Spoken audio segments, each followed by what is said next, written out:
এই নামঘৰটো যে বনোৱা হলে এইটো আপোনাৰ মোৰ শৰীৰৰ লগত এটা সুন্দৰ সম্পৰ্ক আছে যে বাটচৰাটো সোমাই আহিতে দুফালে দুভাগ সিংহ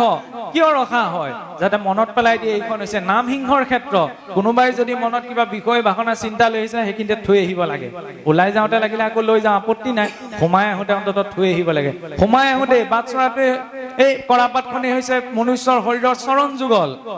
এই গা ঘৰটোৱে হৈছে পেট অংগ সেইকাৰণে চাবচোন ইয়াত পাঁচটি 10টি খুঁটা দিয়া হয় কিয় 5টি কৰ্মেন্দ্ৰিয় 5টি জ্ঞানেন্দ্ৰিয় ৰূপী 10 ইন্দ্ৰিয় শৰীৰ ৰূপী নাম গৃহ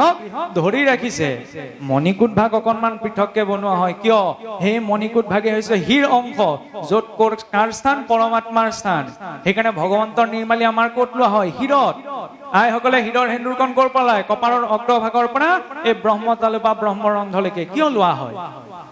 কাৰণ জীৱ যেতিয়া মাতৃগৰ্ভত প্ৰৱেশ কৰে ব্ৰহ্মৰন্ধ্ৰ বা ব্ৰহ্মতালুৱেদি শৰীৰত প্ৰৱেশ কৰে আৰু সেই ব্ৰহ্মতালু ৰূপী ব্ৰহ্মৰন্ধ্ৰকে প্ৰতিনিধিত্ব কৰে মণিকূট ভাগে য'ত পৰমাত্মাক স্থাপন কৰা হয় কোনে স্থাপন কৰে ভকতজনে ভগৱন্তক মাতি আনি ভাবেৰে তেওঁ তাৰ প্ৰতীক ৰূপতে হাতখলপীয়া সিংহাসন ভাগ এতিয়া নামঘৰত সেৱা কৰি ধূপডাল জ্বলাই চাকি গছ জ্বলাই কৃষ্ণ বুলি সেৱা কৰিছো কিন্তু সন্মুখত যে পৰমাত্মা স্থিত হৈছে এই চেতনাটো যদি নাই তেতিয়া কিন্তু নামঘৰত বহি থকা নুবুজায় যেতিয়ালৈকে নিজকে জীৱাত্মা ভাবি সন্মুখত পৰমাত্মা স্থিত হৈছে এই ভাৱনাৰে নামঘৰত বহা নহয় তেতিয়ালৈকে বজাৰত বহি থকাহে হয় কাৰণ বজাৰলৈ আমি কিয় যাওঁ নিজ নিজ উদ্দেশ্যলৈ মই আমুক আনিম তামুক আনিম যেতিয়া আপুনি মই ইটো সিটো কথা পাতি থাকো সেয়া মানে কি ইয়াক যেতিয়া পাঠকীসকলে ভাগৱত বাক্য উচ্চাৰণ কৰি থাকে কাৰ বাক্য ঈশ্বৰ কৃষ্ণৰ নিজ মুখৰ বাক্য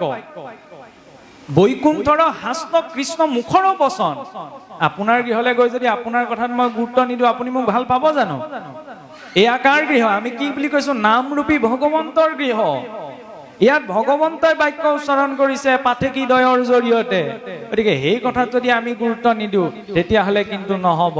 কাৰণ ভগৱন্ত ভকতৰ হৃদয়ত কেনি প্ৰৱেশ কৰে কৰ্ণপথে ভকতৰ হিয়াত প্ৰৱেশী হৰি কি ৰূপত প্ৰৱেশ কৰে নাম ৰূপত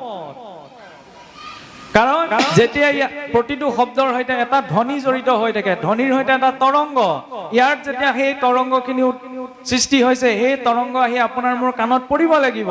কিন্তু সেই তৰংগ আপোনাৰ মোৰ কাণত পৰাৰ আগতে যদি গ্ৰাম্য কথা পাতি সেই তৰংগক মোৰ অদৰকাৰী কথাখিনিয়ে তাক নষ্ট কৰি দিয়া হৈছে ফলত ইয়াত বৈকুণ্ঠ সৃষ্টি সম্ভৱ নহয় আৰু যেতিয়া সেই শব্দ তৰংগ হৃদয়ত প্ৰৱেশ কৰিব তেতিয়া কি হ'ব কৃষ্ণ সূৰ্য ভৈলন্ত উদিত নাম ধৰ্ম কৰিলা বিদিত এই কৃষ্ণ সূৰ্য ক'ত উদিত হ'ব এই মনত আৰু কৃষ্ণ সূৰ্য যাৰ হৃদয়ত উদিত হ'ব তেওঁহে সেই বিপদৰ নামটো ল'ব পাৰিব কাৰণ গুৰুজনাই লিখিলে যে হিয়াৰ মাজে নামৰ ভাণ্ডাৰ মুখে বাজ হয় ইয়াত নাম থাকিব লাগিব তেতিয়াহে তেওঁৰ মুখেৰে নাম উচ্চাৰণ হোৱা সম্ভৱ সেইকাৰণে নামঘৰলৈ অহাৰ লগে লগে আমি অকণমান এলাৰ্ট হৈ যাব লাগে জয় বিজয় প্ৰতিমূৰ্তিয়ে সন্মুখত বাটচৰাত প্ৰৱেশ কৰাৰ আগমুহূৰ্তত আমাক গুৰুৱে শিকায় যে বৈকুণ্ঠৰ দুইজনা পাৰিষদক চিন্তা কৰি নামগৃহত প্ৰৱেশ কৰিবা প্ৰথম ভকতৰ আজ্ঞালৈহে নামগৃহত প্ৰৱেশ কৰাইছে দ্বিতীয়তে তেওঁৰ প্ৰতীক দুজনে মনত পেলাই দিয়ে তেওঁলোকে মাত্ৰ অকণমান অহংভাৱৰ আশ্ৰয় হৈছিল যে আমাৰ সমান আৰু ভাগ্যৱান কোন আছে কি হৈছিল বৈকুণ্ঠৰ পৰা খহিব লগা হৈছিল তেওঁৰ ঘৰত আহি আপুনি মই যদি অহংভাৱত বহি থাকো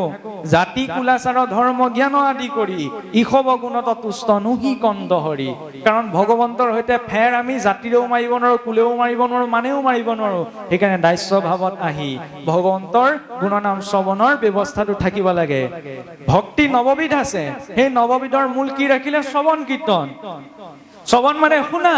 এটা শ্ৰৱণীয় 3 প্ৰকাৰৰ থাকে প্ৰথম প্ৰকাৰ এফালে শুনি আনফালে উলিয়াই দিয়ে